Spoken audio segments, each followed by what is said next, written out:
RTC కార్మికులు నేటి అర్ధరాత్రి నుంచి సమ్మెకు దిగనుండడంతో రేవంత్ సర్కార్కు వణుకు మొదలైంది. ఆర్టీసీ కార్మికుల సమస్యల పరిష్కారానికి సీనియర్ ఐఏఎస్ అధికారులతో కమిటీ ఏర్పాటు చేసింది. సెక్రటేరియట్లో ఆర్టీసీ యూనియన్ నాయకులతో ఈ కమిటీ సమావేశమైంది.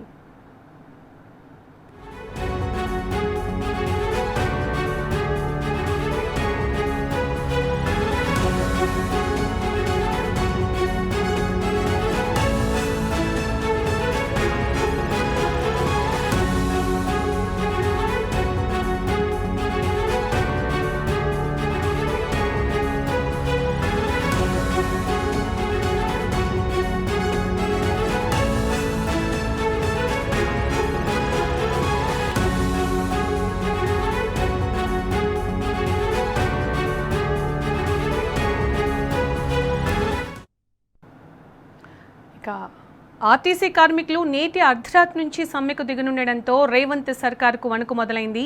ఆర్టీసీ కార్మికుల సమస్యల పరిష్కారానికి సీనియర్ ఐఏఎస్ అధికారులతో కమిటీ ఏర్పాటు చేసింది. ఇక దీనికి సంబంధించిన పూర్తి సమాచారం మా ప్రతినిధి కిరణ్ ద్వారా తెలుసుకుందాం. కిరణ్, సునీత, ఏదైతే తెలంగాణ సచివాలయంలోని 5వ అంతస్తులో ఆర్టీసీకి సంబంధించినటువంటి జేఏసీ నాయకులతో సీనియర్ ఐఏఎస్ అధికారులు, ఎందుకంటే రాష్ట్ర ప్రభుత్వం మధ్యాహ్నం ఒక కమిటీని ఏర్పాటు చేసింది. ఆర్టీసీ సమ్మె ఈరోజు అర్ధరాత్రి నుంచి కూడా చేపడతామని ఇటు ఆర్టీసీ జేఏసీ నాయకులు హెచ్చరించడంతో రాష్ట్ర ప్రభుత్వం దిద్దుబాటు చర్యలకు పూనుకుంది. పూర్తి స్థాయిలో రేపటి నుంచి ఖచ్చితంగా ప్రతి ఒక్క కార్మికుడు సమ్మెలో పాల్గొంటారని కూడా హెచ్చరించినటువంటి నేపథ్యంలో గత 2.5 సంవత్సరాల నుంచి రాష్ట్ర ప్రభుత్వం కాంగ్రెస్ పార్టీ ఏర్పడి ఈ ఏదైతే ఆర్టీసీకి సంబంధించినటువంటి డిమాండ్ల పరిష్కారానికై ఏ ఒక్క రోజు కూడా కనీసం మాట్లాడినటువంటి దాఖలాలు అయితే మనకు కనిపిస్తూ ఉన్నాయి.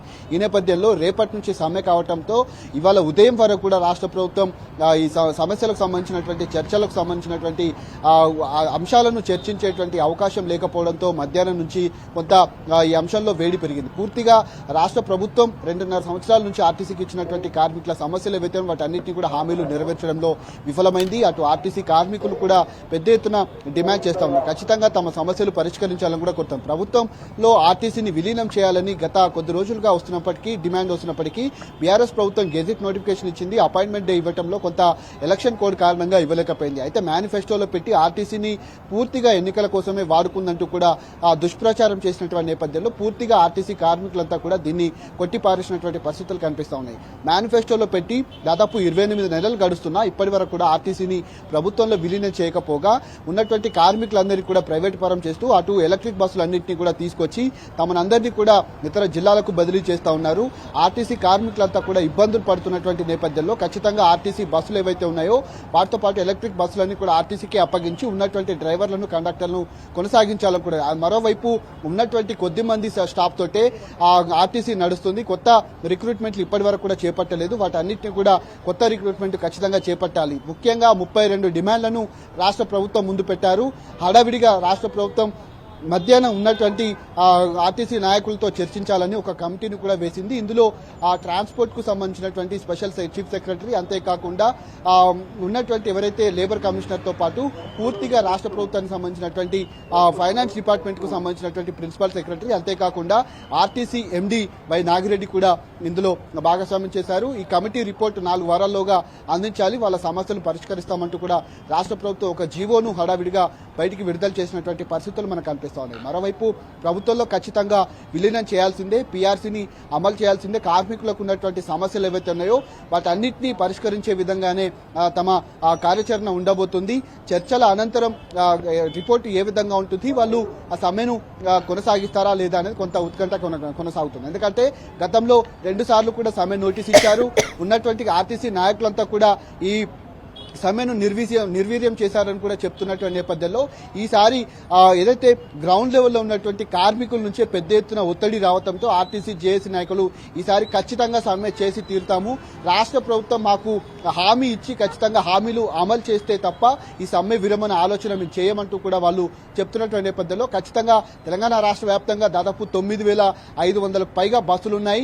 అందులో మరికొన్ని 3,500 బస్సులు అద్దె బస్సులు ఉన్నాయి. వాళ్ళు మాత్రం వాళ్ళ భయభ్రాంతులకు ఇబ్బందులకు గురి చేయడంతో ఆర్టీసీని మేము ఆర్టీసీలో ఖచ్చితంగా రేపటి నుంచి బస్సులు నడిపిస్తామని వాళ్ళు చెప్పినప్పటికీ కూడా 3,500 బస్సులు అంటే రాష్ట్ర వ్యాప్తంగా ఎక్కడ కూడా సరిపోవు.